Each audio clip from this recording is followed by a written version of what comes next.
mga teams natin dito sa Invitational. They need to win this no matter what, no? Basta, if ever na manalo ang Pacific Macta dito, of course, tapos matalo ang Carahaus mamaya, tie ang score natin. Pero tingnan natin kung talagang kaya pa ba. Pero with this kind of stats na binigay sa akin ni Direk, Kailangan ng trust the ito na yun process. Trust the process na lang, boss. Trust the process indeed. Dahil Tsaka dasal. Oo, maraming nakasalalay dito maliban sa pagdanalo sila, kailangan pa matalo ng ibang team, 'di ba? So ang dami mo pang iisipin, ang dami pang mathematics, kaya nga kami nag-shoutcaster para maiwasan 'yon, pero nandito tayo ngayon. Talaga maghahanap talaga tayo dito ng mga pwede natin makita. Pero yung mga players nga dito ng Pacific Macta, handang-handa na rin sila. Pero pagdating naman dito sa kabila yung SV, talaga it's just them trying to hold on din talaga sa possible aggression nga ginagawa ngayon ng Pacific Macta. Pero sabi nila, Bessie, talaga magbibida rin sila. Pero yung mga untimed portion na nakikita na nga natin ngayon, iniiwan mo na yung C4 ngayon dito sa may gitna. Pero paikot-ikot lang sila. Pick off lang muna. Getting to know each other, kumbaga. ZYK onto a connector here. At mapapansin mo rin naman when it comes to the split of Vasco, isa lang ang nagbabantay ng B-side dito while the 2-2 split is all the way from mid and A. Pero mid-control din naman ang hinahanap ng Pacific Macta so far. Paparamdam sila ng kaunti pagdating sa B, maybe for a pick-off, but then the decision might be A here. That is the thing, if ever kung doon talaga sila pupunta. Pero Bessie, yung mga BL, handang-handa na. Alam mo yung BL? Ano yung BL? Mga betlords dito, Diyos ko, 1H na daw, sabi ni JC. Pero tingnan natin kung kaya pa ba kasi nga yung mga 1H mo, saan ba talaga mapupunta? Pero yung mga players dito ni Justin, lalong-lalo na siya, dire-diretso na. Talagang malaparit po talaga yung mga pinapakita niya. Pushing in already. Pero si VNC nasa harapan nila, makakadalawa na siya si MG, bumabawi pa. Puti kita 2v, Falcon already, Pacific Macta. At least, si Revenge na wala, namatay na siya. Pero kung nakakayanan pa ata nila, Emba, papaakyat lang muna, dun lang sa may 2. Pero si MG handang-handa. It's all up to Revenge right now. Pero he's gonna fall down into the hands of Vasco. 0-1. Still in favor of SV. Pero lamang tayo sa... Suporta. Yan ang importante para sa araw na to. Ang ganda ng whole DVNC doon and really that double kills coming in left and right mula sa mga players ng Vasco Esports. Just settle the deal lalo na with 20 seconds remaining. Not much really you can do. Pero sila na lang daw ang aalis. Oo. Yung Grabe laban naman. yung Macta kaya exit na lang ako. Sa sobrang lakas ng Pacific Macta, men, nag-quit na ang buong Vasco. Sheesh. Sinasabi ng Pacific Macta, bumalik na kayo. Kami lang to. Tindi. Diba? Why naman kayo like that? But syempre, yung first round nga dito napunta sa kanila. And so far, we haven't really started yung second round natin. Simula pa lang, umalis na nga sila. So, kahit pa paano, at least this would be enough time na for Macta to reconsider kung ano yung mga next steps nila. At mukhang hindi pa ata sila nag-reconnect mga tropa. Yan. Usap muna kayo. Usap muna kayo. Anong plano? Altab muna. Status, ganun. Guys, start na yung game. Yan. Si MG. Charge ko muna mouse ko, yan ang sabi niya. Yan. Yun yung mga bagay na ginagawa before mag-start yung laban. Oo nga, nawala yung headset niya. Yung mga ginagawa, wala silang marinig. Baliktad ata yung right and left nila. Pero pinapanood lang natin sila though. I mean, at least itong mga players na to, wala pinapakita talaga ng Pacific Macta na handang-handa sila. Men, gears pa lang. Wala Naka-charge silang na. problema. Tingnan mo sa atin, may plastic pa. Para Exactly, pwede di ba- pang ibenta pagtapos. Alam mo, Bessie, used rice. Used Use rice tries tournament for only. CFS. Exactly. Pagkatapos nun, Benta. FS na. Oo. Sim. RFS upgrade. Upgrade. RFS gusto ko ng ibang kulay naman. Ayan, papalitan sila. Itong mga idol natin sa Vasco, wala naubusan ata ng baterya. Itong si MG, nagpalit na. On wire na lang daw siya. Nagpalit na ng headset. Ayan na. Ngayon, magwa-wire na lang ako. Yung may 7.1 boost pa.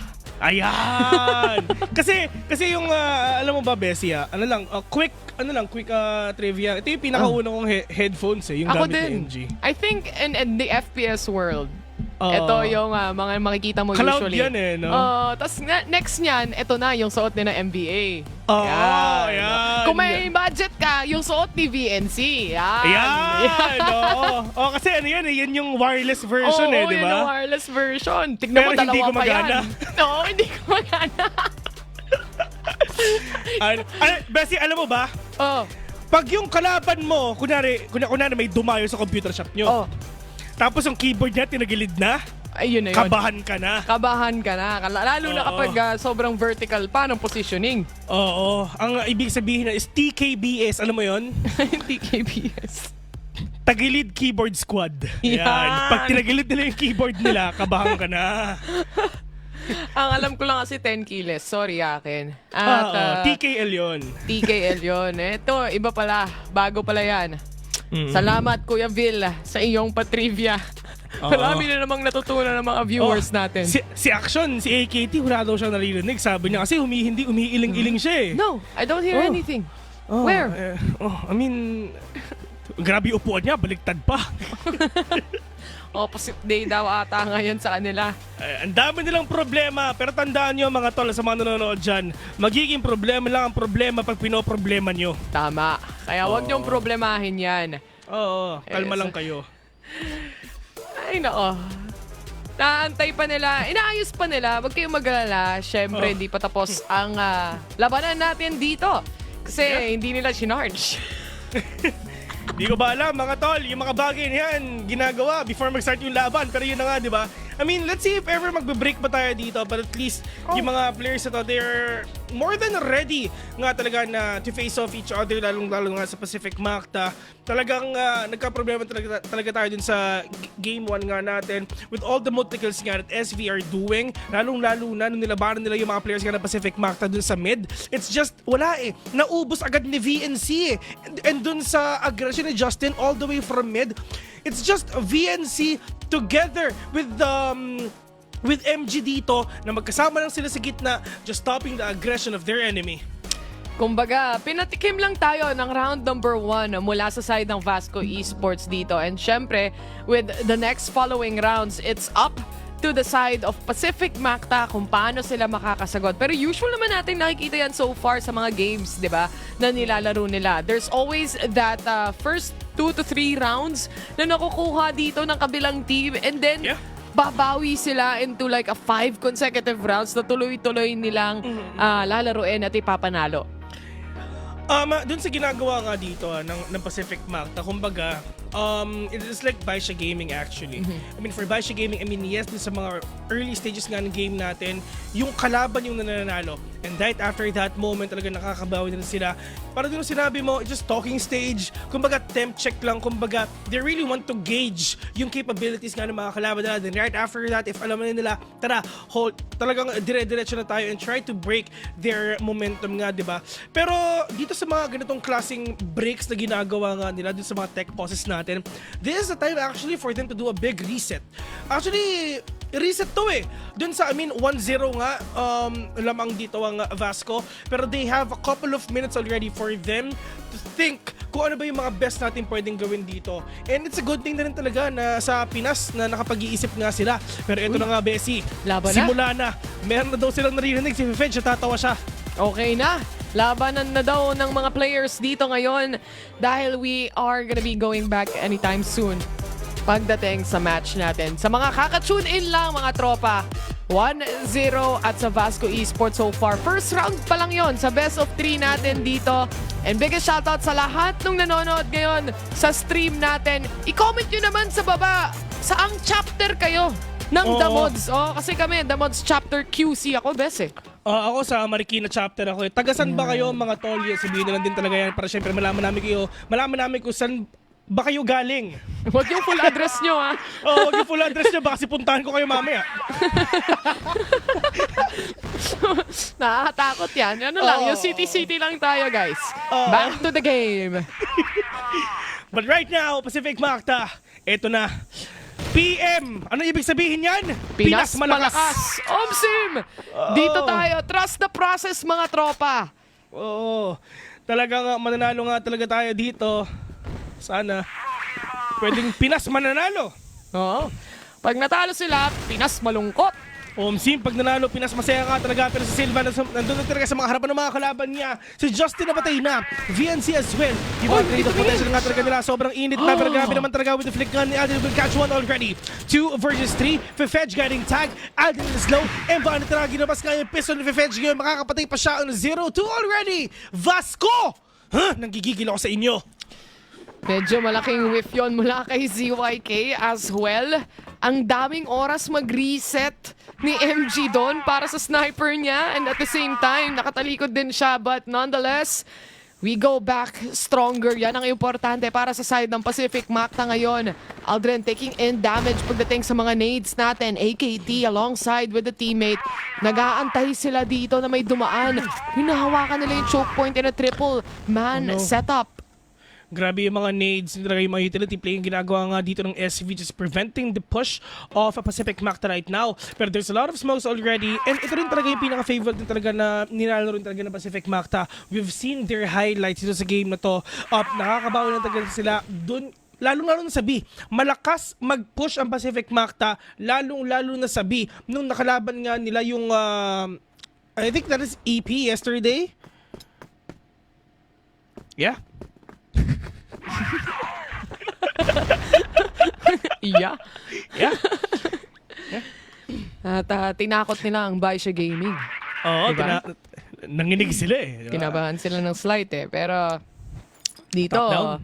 mas kakabahan ngayon ng Vasco Esports. Harap-harapan na. Silva taking on the kill. Medyo ipit dito ang Pacific Macta for now. There's also someone on B connector here. But sa Aldrin, makakakuha nga ng isa kahit papano. It's still a 4v3. Yeah.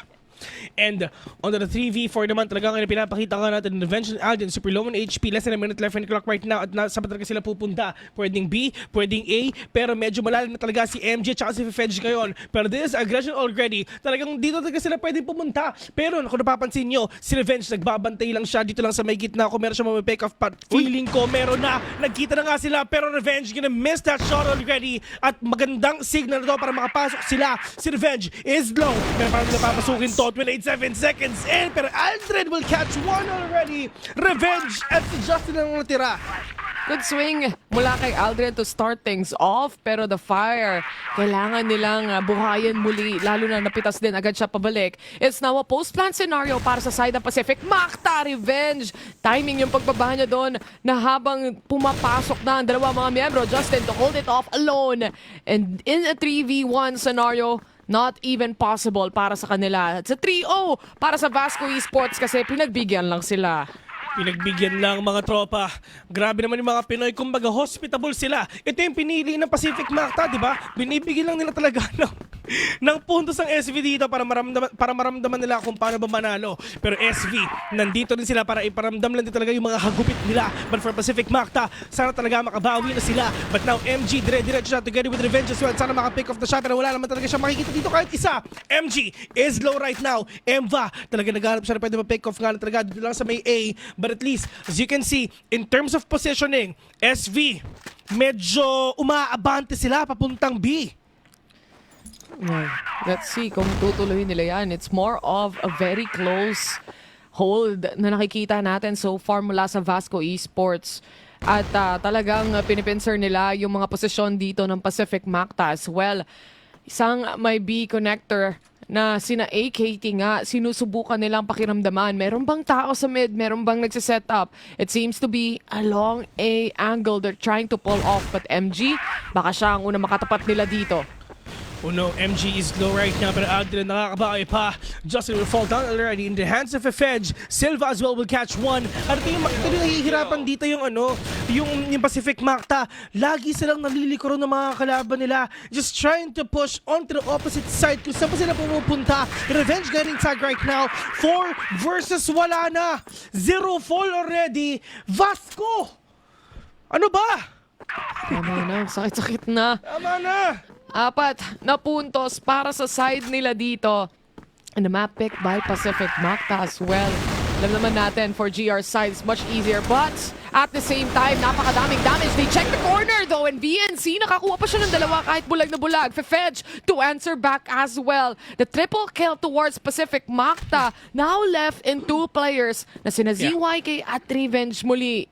Ito na pagbangon ng api. Pero yun nga, yun ang sinasabi nga natin, lagi silang nauhuli ng MG. Pero si Aljon, all alone together with Fefedge.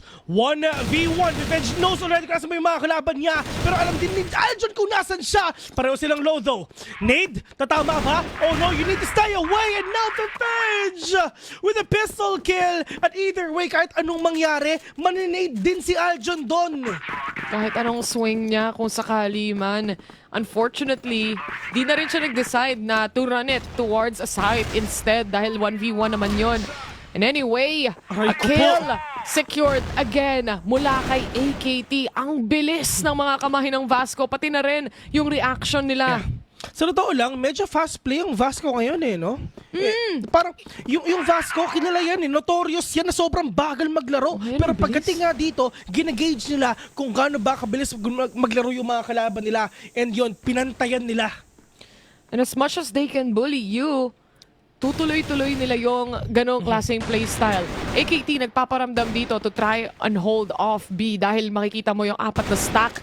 Halos pagdating sa A site, but flashes coming in. They wanna clear this angle out. Nandito na rin yung mga rotation ng 2 miyembro ng Vasco Esports to try and hold on to the position. But they just take house here for now.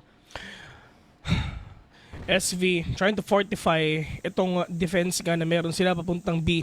Pero ang Pacific Makta just trying to go here in B lang din talaga if ever talaga makakapunta sila. Pero on to the corner, AKT knows exactly na meron tao nga dun lang sa may house. And kailangan nilang lumabas nga dito kasi si AKT maganda yung position niya at medyo mahirap nga to kasi baka maunahan ni AKT si Aldrin dun sa area na yun. And a minute left in the clock. Itong mga players sa Pacific Makta, yung isa naglo-lurk pa, which is si Revenge, at inaantay lang talaga natin siya kasi hindi pa siya nakakapatay dito kahit isa. Sa totoo lang, dito sa araw na to, ibang-iba yung pwestuhan ni Revenge kasi kahapon sobrang gigil na gigil talaga niya. Pero Aldrin, oh no, Revenge from behind! With a spray, and AKT gonna hit back with a 2K. Revenge, the only man remaining on a 1v3. Tinatry nga timingan yung pagtayo ulit ni MG dito, but then again, there's just too much pressure coming in. Revenge, nasabi nga natin, wala pang nahahanap na kill so far. Ito na ba yung una? VNC, umaamba na pero double swing ang ipapakita nila. Still not giving away any kill at all. Pagdating kay Revenge, Vasco Esports, tinutuloy-tuloy nila into a 6-0. Yun nga, I mean, for Pacific Makta, in terms of mental, sirang-sira ang mental dito ng PM talaga. And they need a big reset if ever kung talagang gusto nga nilang bumawi. But how? Ubos oras, hindi pa rin talaga sila nakakabawi. Trying to be aggressive just like what they did a while ago, hindi pa rin talaga nagagawa nga nila because of the rotation of SB. Talaga nahuhuli sila bigla-bigla. But now, Silva and the other players of Team SV just trying to, kung ano yung ginagawa nila kanina, to catch these players dun sa mga rotation din talaga nila, and nililikuran agad ng SV yung mga positioning nga ng Pacific Makta. But PM, Justin, good at the opening. B, pwede nilang pasukin to, pero mabilis lang ang rotation na pwedeng gawin nga ng SV kasi dalawa yung nagbabantay dito. VNC sa may gitna, Silva ang mag-isa. Tignan natin kung kaya pa ba. Grabe yung reaction time ng Vasco Esports when it comes to positioning. Alam agad nila kung ano yung magiging protocol nila pagdating sa mga rotation nga. And this is one of the few rounds na tayo yung unang nakapitas ng kalaban as well. And this might be the opening that Pacific Makta needs right now. Utility play muna para walang makadaan. Pero kahit flash si MG dito, alam niya yung timing kung kailan babaril. Yeah, he knows when and where to shoot talaga onto these players for them to catch these players nga na mawawala na sila isa-isa. But now, Emva, dumidiretso lang siya para mapatay na yung mga tao galing mid ngayon. All the nades, all the smokes, nandyan na. Counter, push ang talaga ginagawa nga dito ni Aljon, dito lang sa may gitna. Pero Emva and Kaljon nakapatay pa ng isa. Buti kita, 2 vs 3 lamang ngayon ng Pacific. Makta ng isa. Pero kaya pa ba nila to? Silva, inside that smoke, trying to catch these players. Asan ba yung mga kalaban nila? 14 seconds in, mga tropa. Aldrin will catch one. Silva pumupuso pa, nakakadalawa, push ka to, 1v1, yung oras mga tol, may oras pa ba siya? Kailangan niya mapatay! nakuha pa rin niya yung clutch, mga tropa! Oh my goodness, they weren't able to hold off yung magiging last player remaining in a 1v3 scenario. Hindi rin open yung plan para doon sa isang naglo-lurk out and nagro-rotate. And that kill again from NG, just pushing out revenge of the equation here. 4v4 na ngayon, at least si Aldrin nakabawi ng kill dito ngayon. Dahil sa 1v3, pero Diyos ko, pros don't fake, sabi ng SV ngayon. Parang alam niyang nag-rotate no? Oh, alam niyang malayo. Well. PM guys, PM. Pinas malungkot, 07. Mamaya, Pinas masaya. Sana. Yan ang ipakita sa atin dito ng Pacific Macta. But we all know, gano'n nga naman din kahirap maging BL side dito sa mapa na to. Lalo na sobrang open ng long A mo. And time again, hindi mo masyado makikita na dyan manggagaling yung players. Dahil open masyado yung angle. You would see them in A connector. And B site, dito tayo nakakita ng magagandang post plan mula sa Pacific Macta. Walang pick-off muna. Instead, si Justin ang mangunguna dito. MG, patayin nyo na yan. Kanina pa yan. Si Silva naman daw ang aksyon with a 3v2 scenario right now. NBA still trying to find enemies here. Pero look at that, Fefedge. Ito yung rotation nga na ginagawa niya. Pero yung mga players nga dito ng PM, Diyos kayo mga kalaban ko, ang daming tao. Hindi ko alam kung saan ako titingin. Silva with a kill. 0-8 already. Pacific Macta, wala pa rin sila nakukuha isang puntos dito sa mapang pinili nila. At yun na nga, di ba? Ito yung mapang pinili nila. But for SV, they know where to strike. They know when to pick. They know who to kill. Sobrang sayang na talaga na mangyayari ngayon. Yung oras, yung chance na makakabawi sila, nawawala pa. Barilan kung barilan daw para sa side ng Vasco dito. Lagi nilang nilalabanan sa posisyon na ang Pacific Macta. And this is such a big problem that PM is actually trying to face right now. Hindi pa nila masolusyonan na hindi sila mapipitas dito ng kahit isa o dalawang miyembro. Instead, Vasco always make sure na meron silang trade-off na makukuha parate. It's always that body system that's gonna be the issue. At paanong mental reset ang gagawin nila dito kung 0-8 yung scoreline natin? This is gonna be really scary nga kasi isipin mo, Vasco, Bessie, they need 2 more rounds for them to close out this series. Pero mukhang ito na ata yung pagbago ng AB, mga tropa. 4 vs 2 si VNC tsaka si MG na nga natitira. Pero make na 2v3 kasi si MG nakaisa pa. Pero paano pa ba yung gagawin nila? Feeling ko kayang-kaya pa. Yung mga utilities talaga nandyan na para sa kanila. MG wala makita dito kahit isa kasi sinanda para sa harapan niya. Spray and pray. Justin ang mananalo. VNC ang mag-isa on a 1v2. As yung C4 medyo malayo pa. Pero ang katapat nga ni VNC si Emva muna. At yun na nga ang simula ng magandang round for the side of Pacific Macta. Yung last round ng first half, buti na talaga, nakuha nila. 1-8 yung score natin ngayon, Bes. Tsaka medyo successful ngayon si Justin in finding those first pick-offs, yung mga pushes na ginagawa nila dito. The thing is, para matapatan mo yung Vasco Esports, dapat hindi ka matakot makipaglaban and actually win the duel instead and make sure na meron kang kasama mag-trade. But Justin, pagdating dito sa mapa na to, so far, isa to sa mga games na nilaro niya na kung saan nakikita rin natin siyang mag-pop off kahit papano and really trying to carry back Pacific Macta here on the match itself. Pero second half na ang pupuntahan natin dito, Bessie. Sila naman yung GR side this time. Sasaktan ako.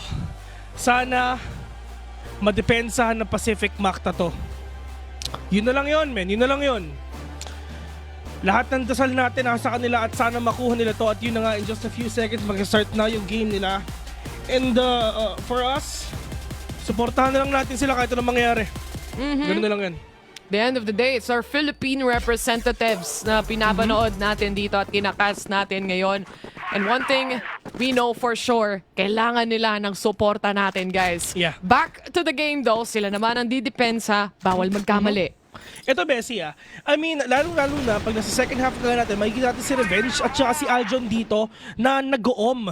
So, later on, mali mo talaga magamit nga nila yan, pero ang problema nga, si Aldrin na ang nawala at bukas na yung gitna at pwede na pasukin nga yan. And in terms of sa rotation na pwedeng gawin ngayon ng SV, it's just that pressure, it's just that hold, it's just that pick-off talaga na nakukuha nga nila, which is nakapitas sila ng isa. I mean, yes, Fefedge is kinda low, pero with this kind of HP, men, Kaya pa niyang makapatay ng 2 o 3 kung gugustuhin niya. Pwede nga. Si Fefedge, nakatanggap lang siya ng damage dito pero siya rin actually yung nakakuha ng kill against Aldrin. It's a hold, double hold pagdating sa mid-control nila. Meron na ring B connector mula sa side ng SV. But aside from B connector, may A connector din silang hino-hold dito. So a lot of angles to be covered mula sa side ng Pacific Macta and hopefully they do so. Paano nila to gagawin mga tropa? Paano sila makakaisip ngayon? Pero ito rin talaga yung push ginagawa ang kanila. Emvo will catch one. Pero AKT dire-diretso na siya. Revenge nakabawi. Paputi kita 3v2 lamang pa rin ng SV ngayon in terms of head count. Pero ito rin pag-push nila doon. Less than a minute left in the clock. SV nawawala na ng oras pero napakadaming flash. Yung Jazzy walang makita. Nasa gitna na pala yung 2. Pero let's see if ever kakayanin pa. Revenge ngayon na mag-isa. Kaya pa ba niya on a 1v3 clutch? The C4. Ito na, nakaplant na. Post plant it is. And Revenge so far for the past 9 rounds, isang kill pa lang ang nahanap niya dito. Make it 2 as he shuts down AKT. He goes for a repossession B connector pero ilalim niya. May katabi shot si MG yun with the clear shot and the clear kill towards him, making it into match point. Match point, 1 point na lang. Ang kailangan ng SV at PM, 1 point lang din sila ngayon. 8 straight rounds lang best, no? Tapos yung last round, napunta sa PM. Oo, tama.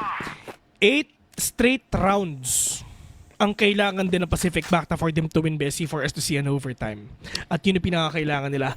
8 rounds na hindi sila nagkakamali. Yun lang yun. Hopefully mangyari. Sana. No pressure. No pressure. No pressure, No man. pressure, kailangan nila mag 2-0. Oo. At kailangan matalo ng Tara House. But as we see, ZYK sinusubukan ngang mapunish kahit papano. And to a wall bang, itong mga players na nasa mid kanina. Sila 5v5, ubos oras lang ng SV.